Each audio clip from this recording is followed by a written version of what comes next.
স্পেনের রদ্রি নয়, 2026 বিশ্বকাপের সেরা খেলোয়াড় লিওনেল মেসি। বিশ্বকাপ ফাইনাল শেষ হওয়ার 3 দিন পর নতুন স্বীকৃতি মিলল আর্জেন্টাইন এই জাদুকরের। লিওর সাথে অবিচার করে গোল্ডেন বল দেওয়া হয়েছে রদ্রিকে।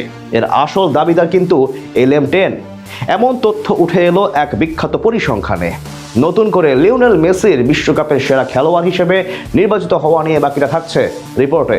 বিশ্বকাপ শেষ, কিন্তু এর আলোচনা এখনো শেষ হয়নি। ফুটবল দুনিয়ায় ফাইনাল ম্যাচ এবং সেই ম্যাচের বিতর্ক ও গোল্ডেন বলের পুরস্কারের বিতর্ক যেন এখনো বিরাজ করছে সকলের মাঝে। বিশেষ করে লিওনেল মেসিকে গোল্ডেন বল থেকে বঞ্চিত করার বিষয়টি মেনে নিতে পারছে না অনেকে।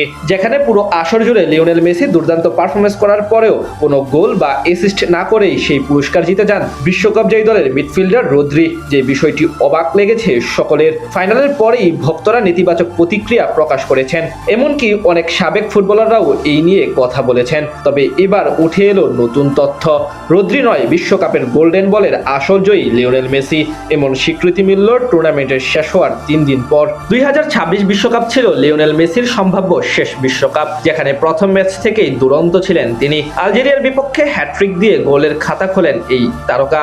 এরপর গ্রুপ পর্বে 6 গোল নিয়ে আসেন নকআউটে। সেখানেও আর্জেন্টিনার প্রতিটি ম্যাচে অসাধারণ নৈপুণ্য দেখিয়ে দলকে ফাইনালে তুলতে কার্যকরী ভূমিকা রাখেন। এমনকি সেমিতে ইংল্যান্ডের বিপক্ষে ম্যাচে তার পা থেকে আসে জোড়া অ্যাসিস্ট। সব মিলে বিশ্বকাপে 8 গোল, 4 অ্যাসিস্ট এবং ক্যাপ্টেন হিসেবে দলকে ফাইনালে তোলা সত্ত্বেও তাকে গোল্ডেন বল দেওয়া হয়নি। সেই পুরস্কার পেয়েছেন স্পেনের রদ্রি। তবে ফিফার সেই সিদ্ধান্তকে বুড়ো আঙুল দেখিয়ে এবার নতুন করে স্বীকৃতি দিল আন্তর্জাতিক ফুটবল ইতিহাস ও পরিসংখ্যান সংস্থা IFFHS। ফুটবলের সর্বোচ্চ নিয়ন্ত্রণ সংস্থার সিদ্ধান্তে বাতিল করে তারা জানালো বিশ্বকাপের গোল্ডেন বলের আসল দাবিদার লিওনেল মেসি। ডেটা পারফরম্যান্স সূচক বিশ্লেষণ করে আর্জেন্টিনার অধিনায়ককেই সদ্য সমাপ্ত বিশ্বকাপের সেরা খেলোয়াড় হিসেবে বেছে নিয়েছে সংস্থাটি।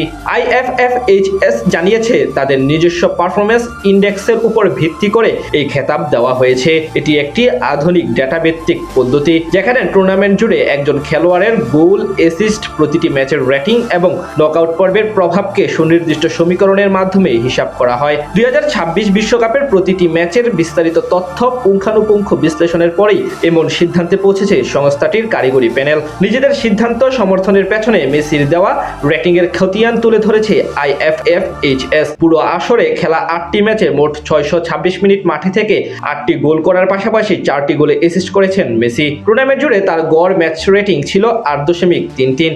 বিশেষ করে নকআউট পর্বে কঠিন ম্যাচগুলোতে দলের জন্য তিনি যে পার্থক্য করে দিয়েছিলেন সেটিকে সবচেয়ে বেশি গুরুত্ব দিয়েছে পরিসংখ্যান ভিত্তিক এই সংস্থা। আর এমন পারফরমেন্সের কারণে তারা মনে করছে স্পেনের রদ্রির চেয়ে এই পুরস্কার জয়ী জন্য লিওনেল মেসি বেশি যোগ্য। 1971 সাল থেকে ফুটবলের ইতিহাস ও পরিসংখ্যান নিয়ে কাজ করে এই সংস্থানটি মানদণ্ডে প্রমাণিত হলো 2026 বিশ্বকাপের বৈশ্বিক মঞ্চে সেরা প্রভাবটি রেখেছেন খোদ লিওনেল মেসি। যদিও স্পেনের বিশ্বকাপ ট্রফি জয়ে পেছনে মিডফিল্ডে অসামান্য ভূমিকা রেখেছেন রদ্রি, তবুও লিও যেভাবে একা হাতে পুরো দলকে ফাইনাল পর্যন্ত নিয়ে এসেছেন তা ছিল এক কথায় অসাধারণ।